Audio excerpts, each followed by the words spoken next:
I'm Bo River for Different Drummers Online. We continue our series on how God touches our lives through the people around us. Let's hear more of the remarkable story of one family. We welcome Linda Sims, her daughter Lindsay Cunningham, and her niece Tony Sims. They all attend the First Church of Deliverance in Chicago. We've spoken with other family members from your family, your mother. It seems like your family has such a way of being functional and being together. Share some pearls of wisdom with us. There's a lot of families out there that aren't so functional. What can they do better? What I've learned to do, well, I have a type of attitude where I refuse to be defeated. And when I was given the assignment, when my sister called me and told me there's nothing else I can do for them, I jumped in both hands. I had a husband, I had children, and I said, you know what, we're going to take them, we're going to raise them. We're going to raise two families as one. So you're looking at a set of cousins that are actually raised as brothers and sisters. And it's been a challenge. It's been a great challenge because I'm trying to fill the void that my sister left. But then also I'm trying not to neglect my own children in the same aspect. I just told them, I said, this is what we're going to do. I said, we had a house and we had 3 children. Now we're going to have 6 children. And I said, I'm one mom. So everybody has, everybody holds a particular place in my heart. They're all the same. I try to treat them the same, but still in all, Lindsay has her own way of doing things. Tony has hers, Morgan, Ruth, the boys, and then the newest one who's 7 years old. So it's more so, I look at it as I often told my mother when they came, I said, I really don't know what I'm doing, but I'm going to try. And I've always been told that children are an extension of you.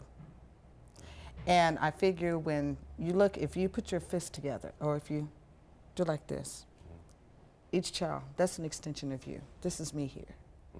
Everything that my parents taught me is here. So I have to share. And what I teach them, I said, now once we all bridge together, that's a mighty force. Nobody can break that. And there are a lot of families who are in the same situation as us. Back when I took them was almost 14 years ago. So there really wasn't a lot of help out there. So I had to learn how with, God's help, being in the church every Sunday, that's where my basis came from. Outside of my mother, who every time I started to cry, mother, look, I can't handle it. She's like, oh, yes, you can. We're going to do it. And so that's what I've learned. My support system is God, my mother, my father, and my church family. And I raised them the same way. They must go to church every Sunday because that's the only thing that's going to sustain us. And by me teaching them, they're out able to teach others. Because people, when they look at them, they marvel. It's all of you in one house. And you do this, this, this, this, and this. And they've brought back stories where children are like, well, we want to be like the Simses. We want to do like they do. So what we're doing, it's working. It is really working. It seems like it is. One of the words that you used there that really stuck out to me is togetherness. How do you create a feeling of unity in a bunch of different people, all living under a house, getting on each other's nerves sometimes? I have one rule, and I tell them we do not go to bed angry. We come in, yes, we have our disagreements. The girls will be at it, the boys will be at it. We'll all be like, I don't want to talk to you. Okay, we go to our neutral corners. Dinner time is at 6 o'clock. One rule, we must eat together. We do not, one doesn't fix lunch, 7, 8, 9, dinner time. Dinner time is our family time. We get there, we fight it out, we argue it out. I don't understand this, I don't understand that. We refuse. I refuse to let any of them go to bed angry. I said, because if something happens, you don't get that second opportunity to say, I'm sorry. You must clear it up. And so far it's working. Like I said, we have our struggles that we go through. We have our little battles, with 5 teenagers in one house. So it can get a little scary. But for the most part, they come in and they say, okay, mom's not going to tolerate this. Grandmother's not going to tolerate this. Let's go amongst ourselves. Let's work it out. And a lot of times that's what they do. It'll take Morgan and Ruth, which are the older 2, and they'll say, okay, Tony, Ruth, let's get in here. We're going to work this out. And then they'll come back to us and say, this is what we want to do. Or how should we approach this?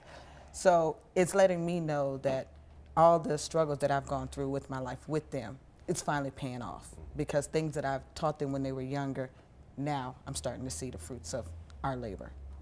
Really seems like your family has internalized a lot of messages of unity that came through your faith and came through your congregation. How have you translated those lessons so directly into everyday practice? Regarding the unity, I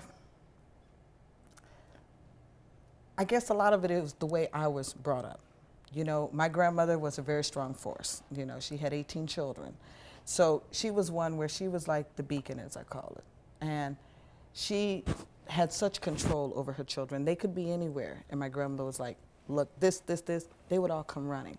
And so my mother, being as strong as she is, she's done the same thing with me. And when I received the challenge, of taking care of so many kids, I guess it just kind of transcends. It's not something that I just cannot do it. When I call myself stepping out there getting dressed every day, this is who I am. And everything around me has to be in order, as well as the kids. They come in and I tell them, it's not an option. This is what we're going to do. This is how it's got to be done, and we're going to do it. And it seems hard, because I am a single parent, but that's the only way I know. I was raised in church, and outside of that, church is first, then family second. And so that's the only thing that I know to give them, which I think is excellent. Absolutely. Thank you, Linda, Lindsay, and Tony, for your inspirational story. I'm Bo River. Until next time.